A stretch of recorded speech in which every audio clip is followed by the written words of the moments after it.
इकडे राज्यामध्ये एलबीटी विरोधात व्यापाऱ्यांनी आज आणि उद्या महाराष्ट्र बंदची हाक दिलेली आहे।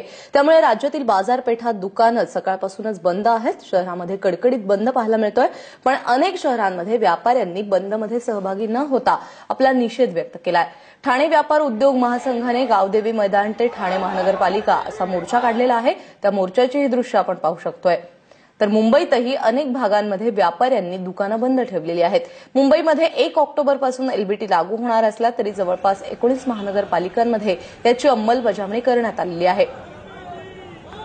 सांगली, मालेगाव, नाशिक, भिवंडी, अकोला, धुळे यासारख्या जिल्ह्यांमध्ये एलबीटी न्यायप्रविष्ट असल्यामुळे अंमलबजावणी झालेली नाहीये। एलबीटीमुळे वस्तूंचे भाव वाढतील आणि परिणामी ग्राहकांना याचा त्रास सहन करावा लागेल। यासाठी एलबीटी रद्द करा आणि त्या व्यतिरिक्त एक सक्षम करप्रणाली लागू करा अशी मागणी व्यापारी करतात। ठाण्यामध्ये मोर्चा काढला गेला, पुण्यामध्ये कडकडीत बंद पाहायला मिळतोय, तर मुंबईमध्ये 1 ऑक्टोबरपासून जरी सुरू होणार असला एलबीटी तरी देखील आत्ताच व्यापाऱ्यांनी या इतर व्यापाऱ्यांना साथ दिलेली आहे, पाठिंबा दिलेला आहे, दुकानं बंद ठेवली आहेत। ठाण्यातील व्यापाऱ्यांनी एलबीटी विरोधात एल्गार पुकारलेला आहे, पालिकेवरती मोर्चा काढलेला आहे। याचा आढावा घेतलाय आमची प्रतिनिधी स्वाती लोखंडेने। ठाणेकरांना सातत्यानं बंदला सामोरं जावं लागतंय। कधी राजकीय पक्षांनी अनधिकृत बांधकामाविरोधात केलेला जबरदस्तीचा बंद किंवा कधी अशा पद्धतीनं ठाणे व्यापाऱ्यांचा हा बंद। ठाणे व्यापाऱ्यांनी हा बंद केला आहे तो एलबीटी विरोधात। एलबीटीच्या जाचक अटी रद्द केल्या जाव्यात हे त्यांची मुख्य मागणी आहे आणि ठाणे शहराप्रमाणेच राज्यातल्या इतर महानगरपालिकांच्या क्षेत्रातही हे चित्र पाहायला मिळत आहे।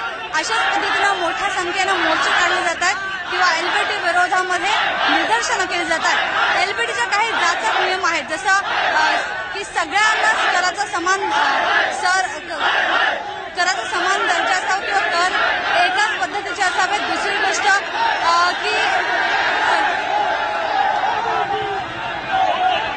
गोष्ट की एलबीटी जर कोणी लेट भरला 10 तारखेनंतर त्यावर 2% व्याजानं त्याची परत तो कर भरायचा आहे। म्हणजे 2% व्याजाची एक अट आहे, त्याच्यामध्ये जर 1 दिवस जरी लेट भरला तरी अशा अनेक जवळपास 13 अटी आहेत आणि या 13 अटी रद्द केल्या जाव्यात अशी एकंदर ही मागणी आहे।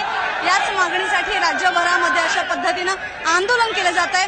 ठाणेकरांना पुन्हा त्रास होतोय। 1 दिवसीय हा भलेही बंद असला तरी जर सरकारनं किंवा महापालिकेनं ही जर मागणी मान्य केली नाही तर असहकार आंदोलन पुकारलं जाईल, टॅक्स भरणं बंद केलं जाईल आणि त्याचबरोबर बेमुदत बंद ठेवलं जाईल असं म्हणणं आहे या सगळ्या व्यापाऱ्यांचं। आणि या सगळ्याचा एकूण त्रास होतोय तो ठाणेकरांना। स्वाती लोखंडे, एबीपी माझा, ठाणे। ठाण्यामधली ही परिस्थिती आहे। तिकडे पुण्यामध्ये व्यापाऱ्यांनी कडकडीत बंद पाळल्यामुळे सर्वत्र शुकशुकाट पाहायला मिळतोय। आढावा घेतलाय भक्ती बिसुरेने। एलबीटी अर्थात स्थानिक संस्था कराला विरोध म्हणून पुण्यातल्या व्यापाऱ्यांनी आज पुन्हा एकदा आपापल्या दुकानांना कुलूप घातलेलं आहे।